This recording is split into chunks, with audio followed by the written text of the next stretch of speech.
रोशनी निकालो।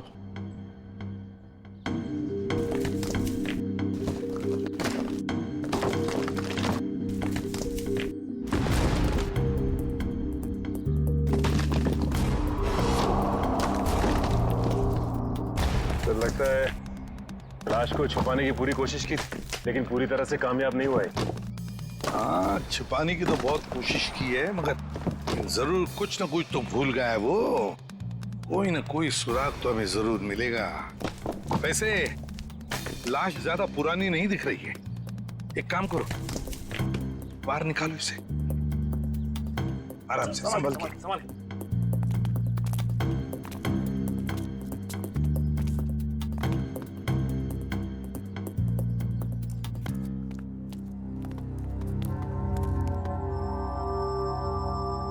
ये देखो, बड़ी बेरहमी से मारा है इसे। सामने से सीधे चाकू घोंप दिया सीने में।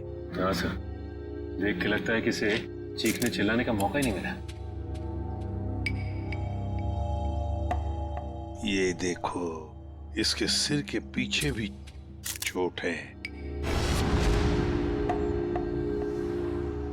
लगता है जिसने भी ये किया है ना, शायद पीछे से आकर इस रिक्शा वाले के सिर पर पीछे से हमला किया, वार किया। ये बेचारा मुड़ गया हमलावर को देखने के लिए, तो सामने से चाकू घोंप दिया।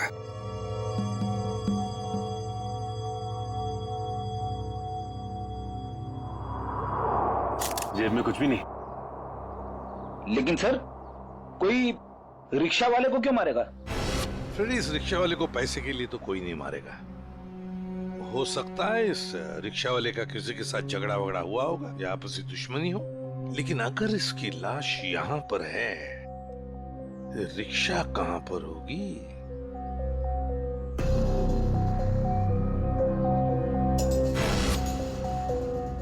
सर? हाँ सर ये देखिए, सर ये खून की बूंदें और घसीटने के निशान हैं।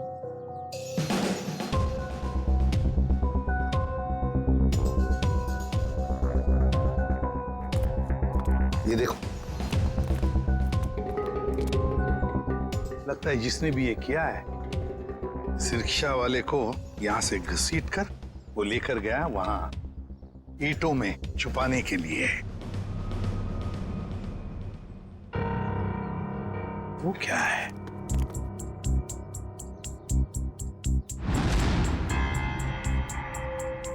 किसी आदमी की घड़ी? अरे ये तो काफी महंगी घड़ी है।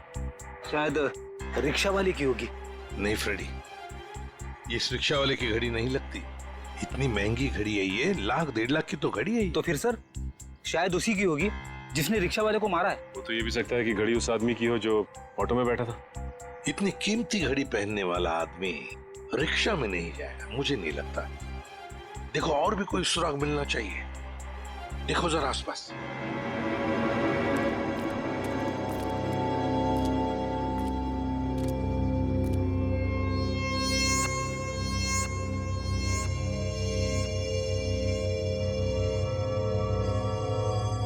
अरे सर, कुछ मिला? हाँ सर, किसी लड़की की ये डायमंड इयररिंग मिली है, यहाँ नीचे गिरी हुई थी। इयररिंग? इसका तो एक ही मतलब हो सकता है, जब ये हादसा हुआ तब कोई लड़की यहाँ पर मौजूद थी। तो खून लड़की ने किया? सचिन, पता नहीं खून किसने किया, लड़की ने या और किसी ने, लेकिन एक बात तो जरूर है कि ये लड़की उस रिक्शा वाले के साथ मौजूद थी। सर हो सकता है ये लड़की उस ऑटो वाले की सवारी थी। लेकिन लड़की यहाँ ऐसी जगह क्या करने आई थी? कुछ न कुछ तो और ही चक्कर है। जो भी हो, उस हादसे में जरूर हाथापाई हुई होगी, जिसकी वजह से वहां पर वो घड़ी मिली और अब ये इयररिंग। ये केस तो बहुत पेचीदा हो गया। इतने सारे सवाल लेकिन जवाब इतने कम। सारे सवालों का जवाब इसी बिल्डिंग में है। इस बिल्डिंग को अच्छी तरह से छान मारते हैं। Let's go.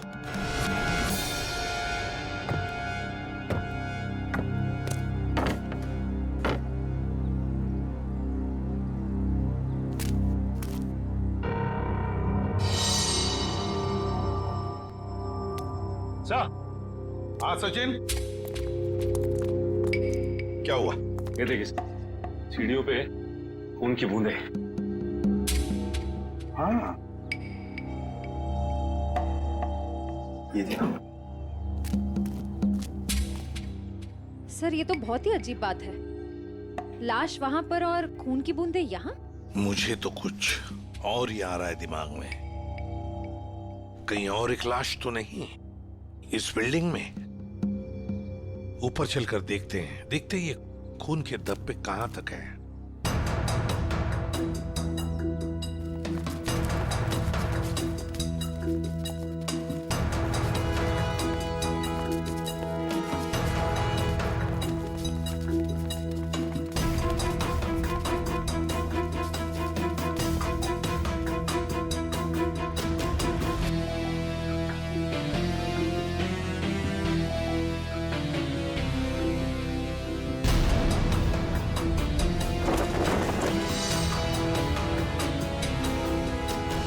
भाई साहब, मैं तो कहता हूँ अभय और विशाखा एक दूसरे के लिए बिल्कुल सही है। दोनों के ख्यालात मिलते जुलते हैं, दोनों का स्वभाव एक है और वैसे एक साथ स्कूल में पढ़ चुके हैं।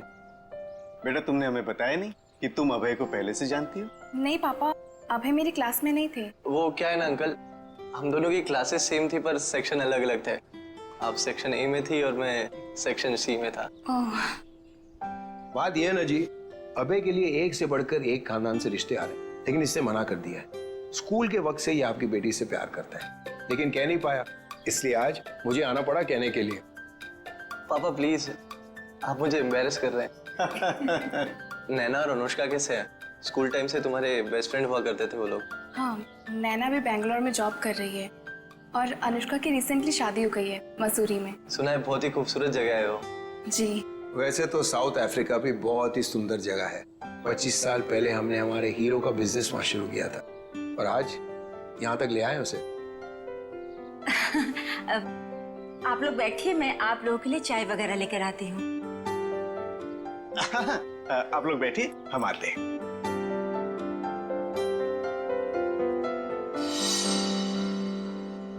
क्या बात है सरिता, क्या हुआ?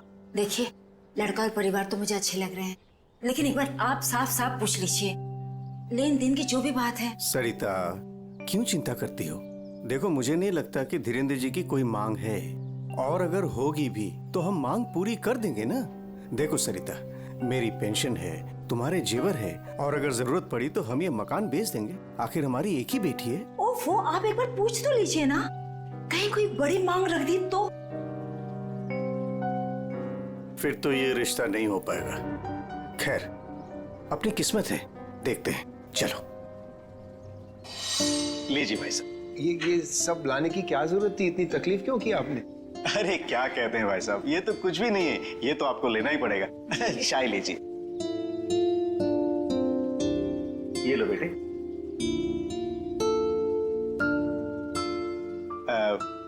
भाई साहब, अगर आप बुरा न माने तो कुछ देर हम लोग बाहर चल के आपस में बात कर लेते हैं। अरे इतने में बच्चे भी एक दूसरे से बात कर लेंगे। अरे ये तो बहुत अच्छी बात है, चलिए।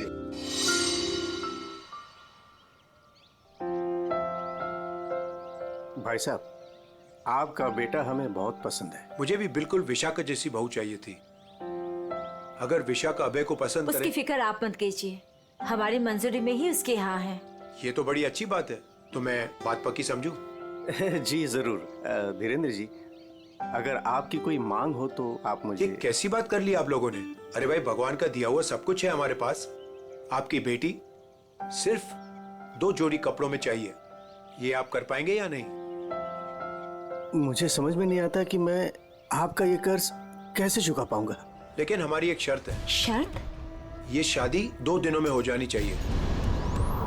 2 दिनों में शादी की तैयारियां हम कैसे कर सकते हैं? देखिए, ये हमारी एक ही बेटी है, हम चाहते हैं कि उसकी शादी बड़े धूमधाम से हो, इसलिए थोड़ा अगर आप हमें वक्त दे दे तो। देखिए भाई साहब, मैं आपकी बात समझता हूँ, लेकिन 3 दिनों के अंदर मुझे साउथ अफ्रीका पहुंचना है। सिर्फ मेरे बेटे की वजह से मैं अपना पूरा कारोबार छोड़ के आया हूँ। अगर आप ये नहीं कर पाओगे तो ये रिश्ता नहीं होगा। हाँ? सोच लो आप लोग।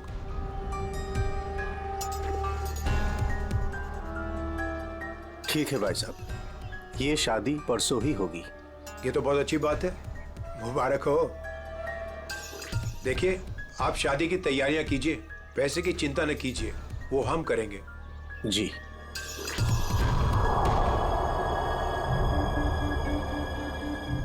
कैसे? तुम चिंता मत करो सरिता, भगवान की जो मर्जी है वही होगा। चलो शादी की तैयारी करते हैं।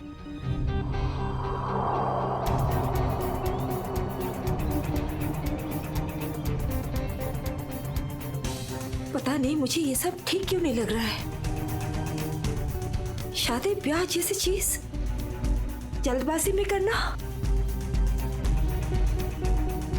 कहीं हम गलत निर्णय तो नहीं ले रहे?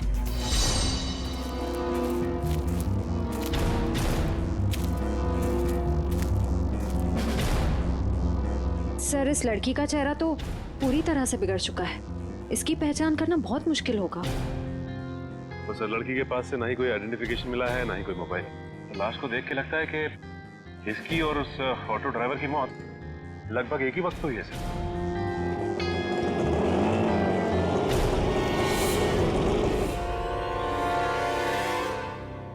सर ये लावारिश रिक्शा यहाँ से थोड़ी दूर पे खड़ी हुई थी, लोगों ने मुझे बताया। और सर ये रहे रिक्शा के पेपर्स, वो लाश इसी रिक्शा ड्राइवर की थी, चमन नाम था उसका। और सर ये फोटो भी लगी उसकी। हाँ चमन खुद मालिक था इस रिक्शा का। और कुछ मिला? हाँ सर मोबाइल मिला है सर, लेकिन सर बैटरी डाउन है इसकी। ठीक है कोई बात नहीं, इसमें से हमें बहुत कुछ इंफॉर्मेशन मिल सकती है।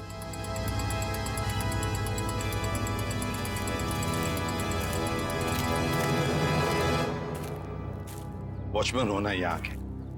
कैसी ड्यूटी करते हो? दो खून हुए यहाँ पर। साहब जी ये सब कैसे हुआ, मुझे नहीं पता चला। चुप, नाटक बंद। जरा याद करके बताओ, क्या कोई आया था यहाँ पर इस रिक्शा में से? कोई नहीं आया था इस रिक्शा से। ये कैसे हो सकता है? हा? कोई बिल्डिंग से ऑटो दूर क्यों खड़ा करेगा? बताओ कौन आया था? हाँ साहब जी याद आया, जब मैं खाना खाने गया था ना, जरूर कोई आया होगा। झूठी करते हो।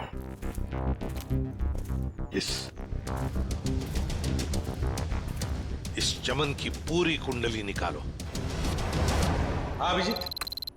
सर वो ऑटो वाले के फोन की डिटेल मिल गई है सर। ये 11 बजे के करीब ममता नगर से निकला और 11:30 बजे जेल स्टेशन पे पहुंच गया।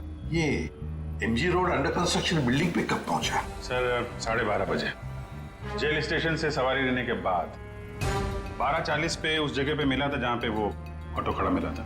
मतलब जेल स्टेशन से उसने सवारी उठाई, तो फिर अभिजीत उस वक्त दो मोबाइल फोन होंगे उस रिक्शा में, एक रिक्शा वाले का और शायद इस सवारी का भी। हाँ सर, मोबाइल कंपनी वालों ने बताया कि रिक्शे वाले के मोबाइल के साथ साथ एक और मोबाइल ट्रैवल कर रहा था। जयवंती और पेटी लगे हैं उसका डिटेल निकालने में। चलो अच्छा है। अब देखना यह है कि सर वो सवारी विक्टिम थी या मुजरिम।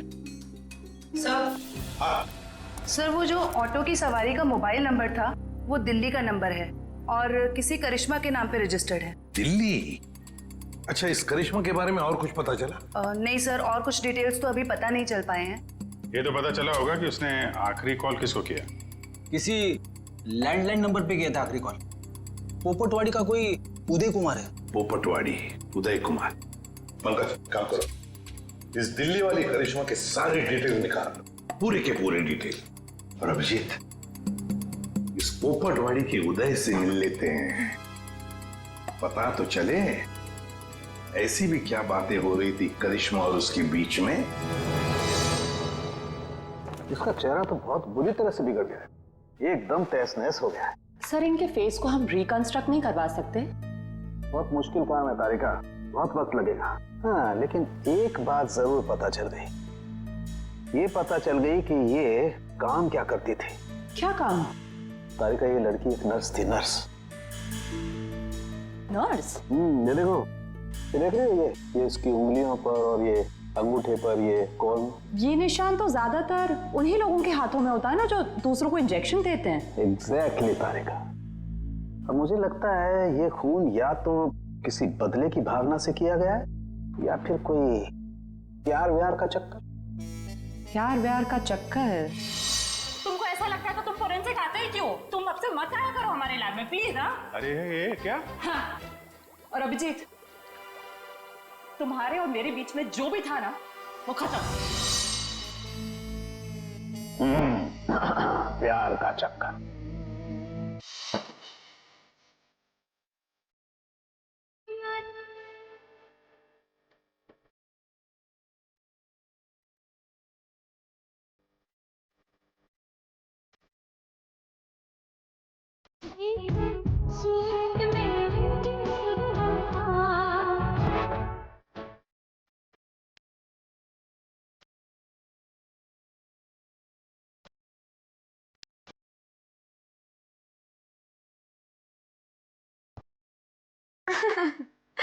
विशाखा, तुम्हें पता है वैसे तो मैं अभय की मुंह बोली बहन हूँ, पर हाँ, एक सगी बहन अपने भाई को उतना प्यार नहीं करती, उससे भी ज्यादा प्यार मैंने अपने भाई को दिया है।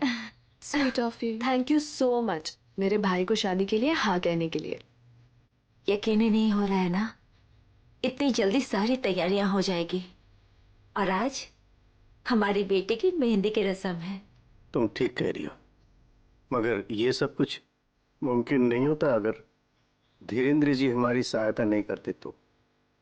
देखो ना, अभय की बहन माया किस तरह से सुबह से लेके सारा काम कर रही है, कितनी अच्छी तरीके से कर रही है ना? वाकई।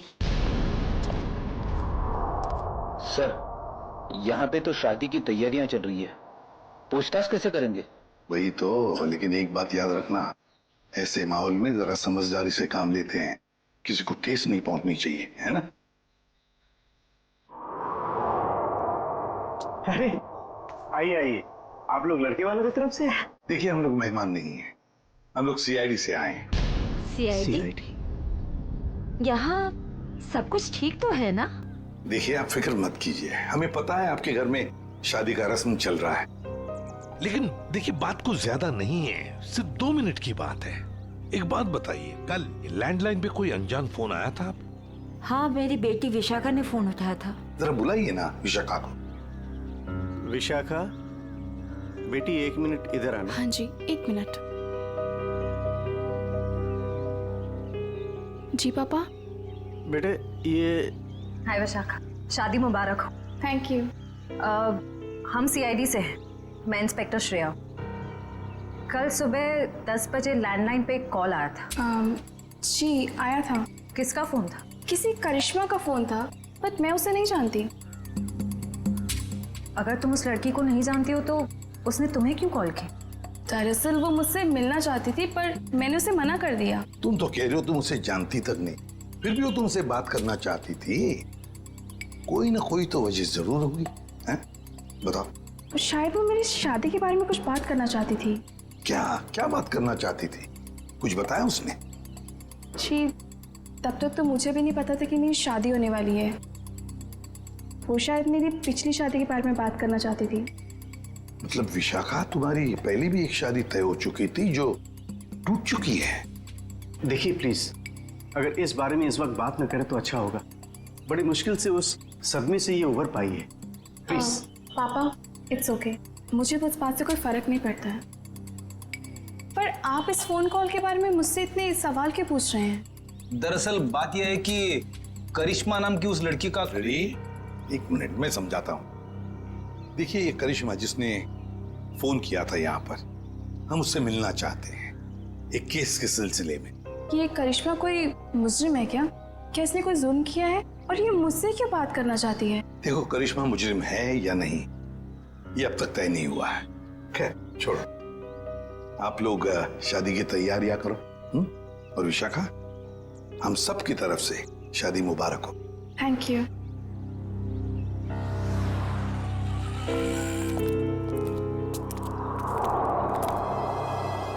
हेलो, सुनो, सब गड़बड़ हो गया है यहाँ। सीआईडी आ गई है। हाँ जी, क्या हाल है बॉस? फिर से बन गया चेहरा? अरे चेहरा बनने में टाइम लगता है ना यार। और कितना टाइम चाहिए तुझे? मैं बोल रहा था तारे का, प्रद्युमन जैसे ही मेरी शक्ल देखेगा पीछे पड़ जाएगा। कितना टाइम लेगा चेहरा बनाने में? यार इतना सा काम है साउंड के। वैसे एक बात बताओ, आप लोगों को वाकई कुछ पता नहीं चला उस लड़की के बारे में? हमें इतना तो पता चल चुका है कि उस लड़की का नाम करिश्मा है और वो दिल्ली की रहने वाली थी। और अगर मैं ये बताऊं कि करिश्मा एक नर्स थी तो? सर उस करिश्मा के बारे में नई बात पता चली सर। क्या? वो दिल्ली में 10 स्टार हॉस्पिटल में नर्स है। लो, ये बात अब बता रहे हैं, मैं कब की बता चुका ये बात। 10 स्टार हॉस्पिटल दिल्ली। वाह यार अभय, बड़ी सुंदर दुल्हन मिली है तुझे, सच्ची। पता नहीं कहाँ से किस्मत लिखा के लाया है। अरे वो कहते हैं ना, लंगूर के हाथ में अंगूर। एग्जैक्टली।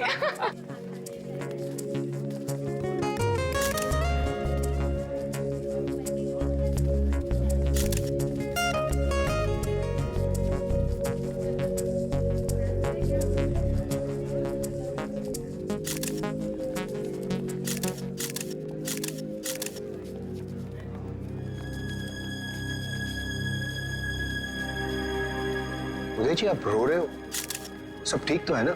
ये तो खुशी के आंसू हैं।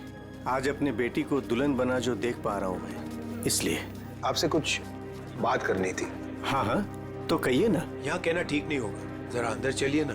क्यों, हमसे शादी में कुछ कमी रहेगी क्या? नहीं नहीं नहीं, वो सब ठीक है, A1। देखिए, सारे मेहमान आ रहे हैं, अगर हम यहाँ से चले गए तो कुछ परेशानी हो जाएगी। फेरे हो जाए, उसके बाद दोनों बैठ करके बातें करते हैं। देखिए, मेहमानों को छोड़िए, आप अंदर चलिए, वरना ये शादी नहीं होगी।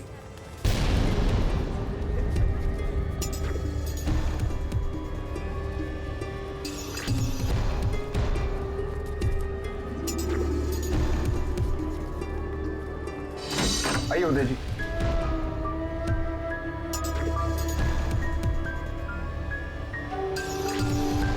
धीरेन्द्र जी, बात क्या है आप बताइए ना। देखिए मेरी परेशानी बढ़ती जा रही है। अरे भाई, परेशान होने की कोई बात नहीं, एक छोटी सी रिक्वेस्ट है। कैसी रिक्वेस्ट? आपको याद है मैं आपके घर आया था आपकी बेटी को देखने, और मैंने आपको कहा था मुझे दहेज बिल्कुल नहीं चाहिए। जी मुझे अच्छी तरह से याद है, आपने कहा था कि आपको दहेज नहीं चाहिए। तो अब क्या चाहिए आपको? मैं अपनी जुबान का पक्का हूँ, कहा ना दहेज नहीं चाहिए, दहेज नहीं लूंगा। हाँ, मगर आपको दहेज नहीं चाहिए तो क्या चाहिए?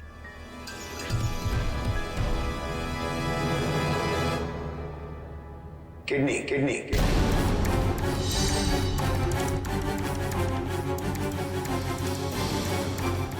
किडनी? पर किसकी? मैं शायद आपको बताना भूल गया कि मेरी तबीयत दरअसल ठीक नहीं रहती, और जल्द से जल्द अगर किडनी ट्रांसप्लांट नहीं हुआ तो मैं ज्यादा दिन नहीं बच पाऊंगा। Kidney transplant? देखिए, आपकी बेटी की शादी है और कुछ ही दिन बाद उसका ससुर यानी कि मैं मर जाए तो आपको कैसा लगेगा? पर धीरेन्द्र जी, मैं अपनी किडनी कैसे, मेरा मतलब। मैंने पूरा पता लगा लिया है, हम दोनों की किडनीज मैच होती हैं। अच्छा, तो इसका मतलब ये शादी ब्याह ये सब ढोंग है। दरअसल आपको मेरी किडनी चाहिए, इसीलिए आपने ये सब। अब फेरों में 2 घंटे और, बहुत समय आपके पास, सोच लीजिए।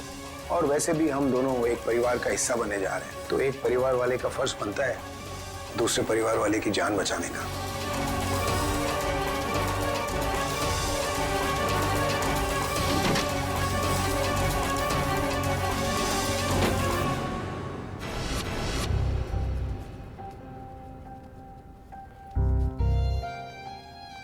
आपको दहेज नहीं चाहिए तो क्या चाहिए? Kidney kidney kidney.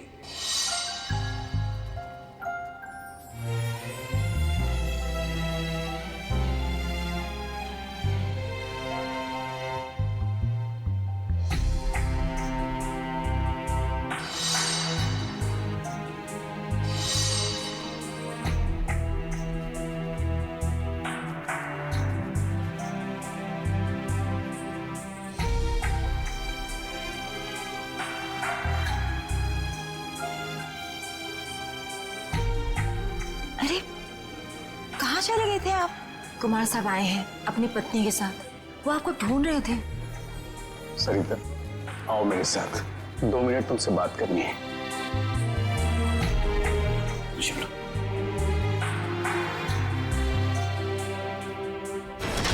आओ सरिता। क्या हुआ, मुझे बताएंगे भी? सरिता, दरवाजा बंद कर दो, बताता हूं।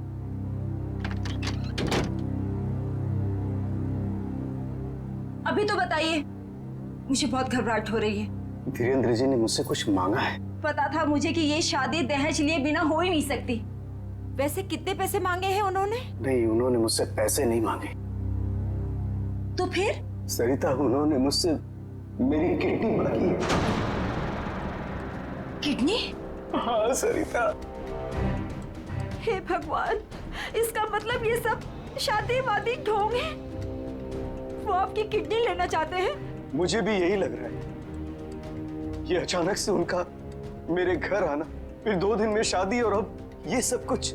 सरिता, मुझे तो इसमें बहुत बड़ी साजिश लग रही है। तो क्या अब हमारी विशाखा की शादी फिर से टूट जाएगी? अगर मैंने किडनी नहीं दी तो ऐसा ही होगा।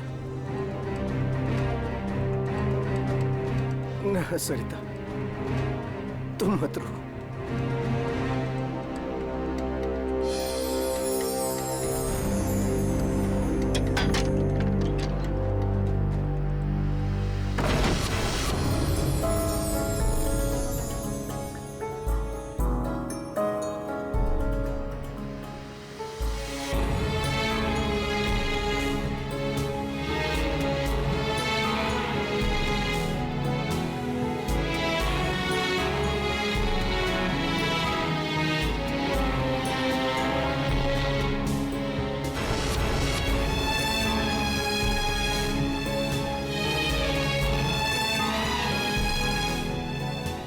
सारे मेहमान आ चुके हैं और अगर इस बार भी हमारी विशाखा की शादी नहीं हुई तो वो पूरी तरह टूट जाएगी।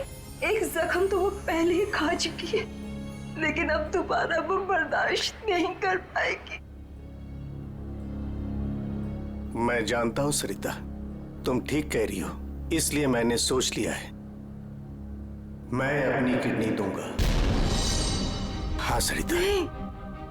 नहीं, अगर आपने किडनी दे दी तो आपका क्या होगा? मुझे कुछ नहीं होगा सरिता। और वैसे भी इंसान के शरीर में 2 किडनियां होती है जिससे उसका शरीर चलता है, लेकिन फिर भी इंसान एक किडनी के सहारे जी सकता है। मुझे ये सब कुछ ठीक नहीं लग रहा है। अगर कुछ ऊंच नीच हो गई तो मैं आपको खोना नहीं चाहती हूँ।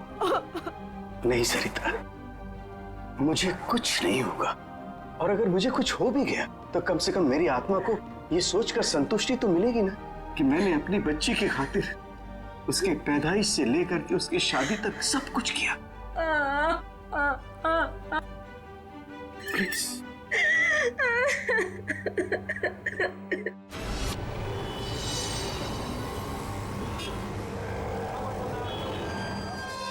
हेलो सर, मैं अनुज, इस हॉस्पिटल का डीन। करिश्मा की मौत की खबर सुनकर आई एम शॉक्ड। वो बहुत ही काबिल नर्स थी। वैसे डॉक्टर साहब, एक बात समझ में नहीं आ रही है, ये करिश्मा ने अचानक से छुट्टी क्यों ली और फिर यहाँ से मुंबई चली गई? कोई खास वजह थी क्या छुट्टी लेने? उसने छुट्टी ली और यहाँ से चली गई। अब यहाँ से जाने के बाद वो कहाँ गई, किस लिए गई, इसके बारे में हमें कुछ नहीं पता। देखिए, हम लोग करिश्मा के घर गए थे, लेकिन वहाँ से कोई ज्यादा जानकारी मिली नहीं है। क्या आप बता सकते हैं कि यहाँ पे करिश्मा को कोई सामान वगैरह पड़ा है? आप चाहें तो करिश्मा का लॉकर देख सकते हैं। जी हाँ, जरा दिखाइए लॉकर। आइए। चलिए। अरे सर, इस लॉकर को देखकर मुझे मेरी नानी की अलमारी याद आ गई। वो भी अपना सारा सामान ऐसे ही ठूस ठूस के रखती थी। सर, ये तो किसी मरीज की मेडिकल रिपोर्ट है। किसकी फाइल है ये? देख, उदय कुमार। उदय? विशाखा के पिताजी उदय कुमार? कमाल है, इस फाइल को तो हॉस्पिटल के रिकॉर्ड रूम में होना चाहिए। ये करिश्मा के लॉकर में कैसे? मतलब ये करिश्मा उदय जी और उसके परिवार वालों को जानती थी? वो परिवार वाले तो बता रहे थे कि वो करिश्मा को जानते ही नहीं। जरा बताइए, किस चीज का इलाज चल रहा था उदय का?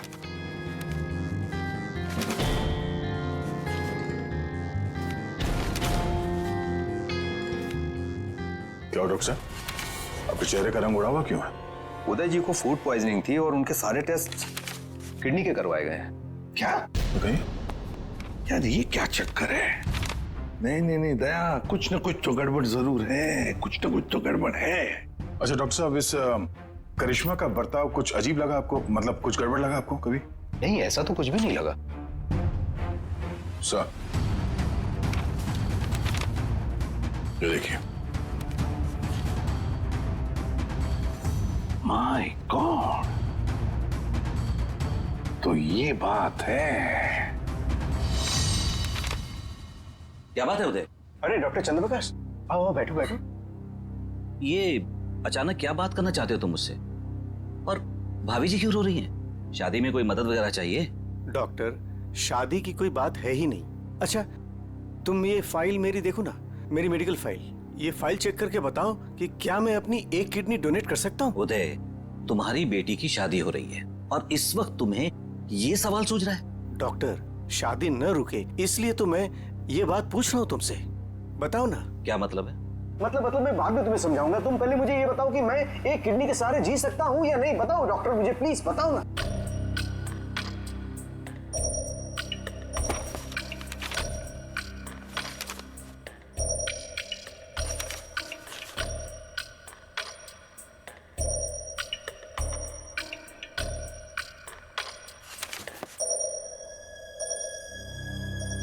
डॉक्टर, रिपोर्ट ठीक तो है ना? क्या हुआ चंद्रप्रकाश, बताओ ना कुछ मुझे।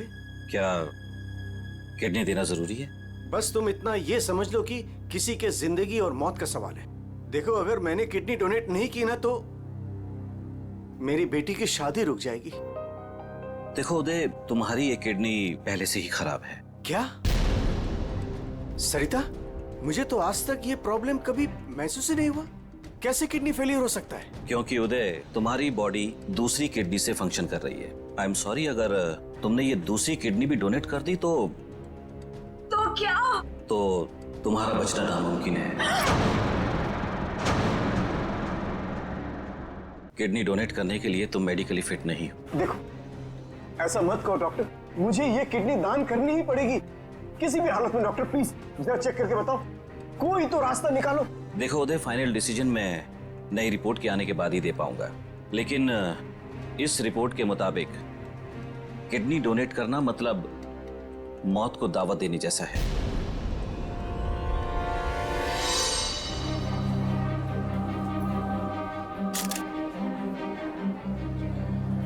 आओ। क्या हुआ माँ? आप परेशान लग रही हैं।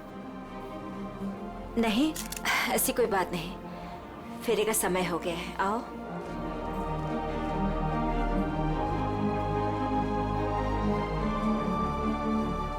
अरे उदय जी,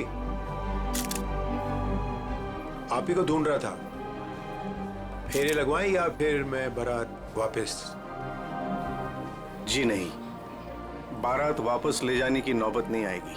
मुझे पता था, आप बड़े समझदार इंसान हो, सही डिसीजन लिया। और वैसे आप अपनी बेटी को इतना प्यार जो करते हो, आइए। यकीन नहीं आ रहा है दया, शादी के नाम पे ऐसी सौदेबाजी।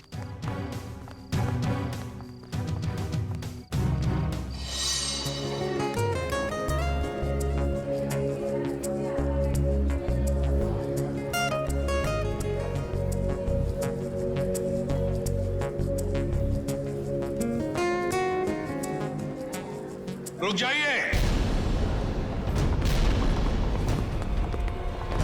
सरिता जी। जी। उदय जी कहाँ है? वो तो यही। कहाँ है उदय जी? यही तो थे, कहाँ चले गए? आप लोग यहाँ फिर से, क्या हुआ? हमारा उदय जी से बात करना बहुत जरूरी है, जरा बुलाइए उन्हें। उदय जी। उदय जी। कहाँ गए उदय जी? बुलाइए। मम्मी, पापा कहाँ चले गए? आपके पापा कहाँ हैं? इसका जवाब अब ये देंगे धीरेन्द्र जी। क्यों धीरेन्द्र जी, जवाब देंगे ना? मुझे कुछ नहीं पता।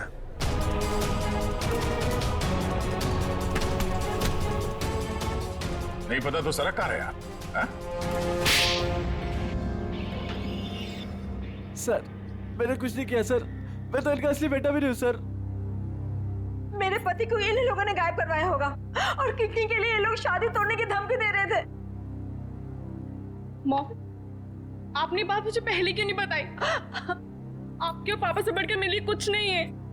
शर्म आनी चाहिए तुम्हें। शादी जैसे पवित्र बंधन की आड़ ऐसा घिनौना अपराध करते हुए। सर मैं मानता हूँ इसी प्लान के जरिए मैंने किडनियों का व्यापार किया। क्या? शायद इसीलिए उन गुनाहों की सजा है कि मेरे खुद की किडनी बेकार हो गई।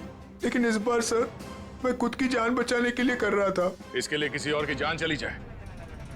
अब बताओ, करिश्मा को क्यों मारा? सर मैंने करिश्मा को नहीं मारा, बल्कि वो तो मेरी मदद करती थी मरीज ढूंढने में। सर इस बार मैंने गैंग वालों को बताया बिगैर एक किडनी गायब कर दी। उसी बात को लेकर वो मुझे ब्लैकमेल कर रही थी कि वो बाकी गैंग वालों को और विशाखा को ये बात बता देगी। इसीलिए तुमने करिश्मा को मारा? इसीलिए? नहीं सर, मेरा यकीन मानो, मैंने उसे नहीं मारा। मुझे लगता है कि सर उसके मौत के पीछे मेरे बाकी गैंग वालों का हाथ है। कौन है तुम्हारे साथी? कहाँ लेकर गए उदय को? किडनी निकलवाने। ऑपरेशन शायद शुरू भी हो गया होगा। कहाँ हो रहा है ये किडनी निकालने का ऑपरेशन?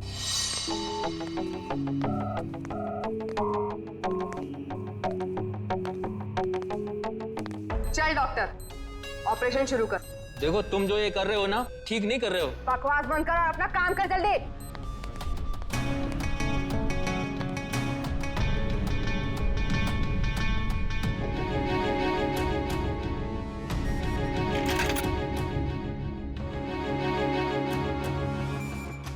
अबे जल्दी करना।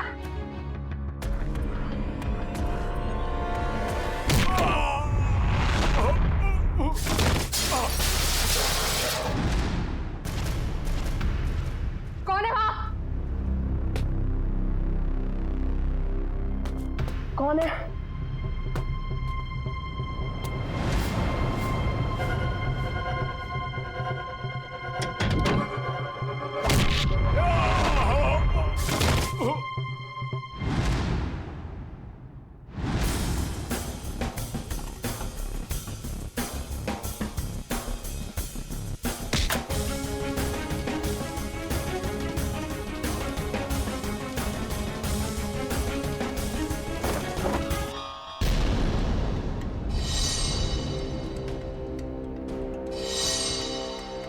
अपने जुर्म का इनाम तो लेती जाओ।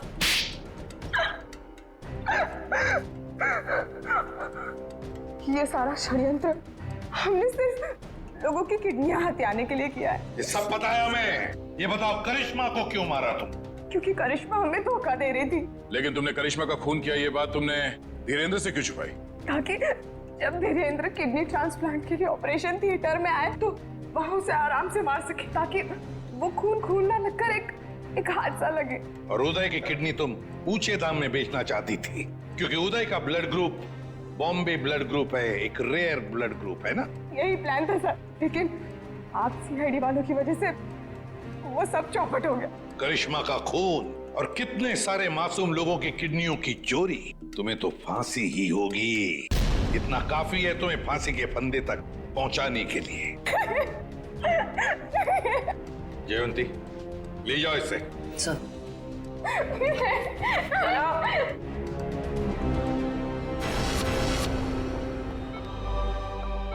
कैसे आप? तबीयत कैसी है आपकी? आप ठीक तो है आप? सरिता, विशाखा बेटी, तुम लोग रो क्यों रहे हो? क्या हुआ मुझे? मैं आपसे कभी बात नहीं करूंगी। आपको क्या लगा मेरी शादी आपकी जिंदगी से ज्यादा जरूरी है? ऐसी कोई बात नहीं। दरअसल मैं और सरिता, हम तो सिर्फ तुम्हारी खुशी चाहते हैं बेटे। मेरी खुशी आपसे है, आपसे है। माना बाकी लड़कियों की तरह मेरा भी सपना है कि मेरा भी एक अच्छा पति हो, लेकिन वो पति मुझे अपने पिता की कीमत पर बिल्कुल नहीं चाहिए। देखा उदय जी, आपकी बेटी विशाखा कितनी समझदार है, सियानी है और सही बोल रही है। एक बात हमेशा ध्यान में रखना, बेटी घर का सम्मान होती है, सुख होती है, खुशी होती है। उसके हाथ पीले करना तो सौभाग्य की बात होती है, लेकिन उसके लिए माता पिता को अपनी जान दांव पर लगाने की कोई जरूरत नहीं। एसीपी साहब, मैं आपसे वादा करता हूं, चाहे कुछ भी हो जाए, मगर मैं इंतजार करूंगा। अब की बार मैं अपनी बेटी का हाथ सिर्फ उसी को दूंगा जो इसके लायक हो। आप सबका बहुत बहुत शुक्रिया बेटी। Thank you very much.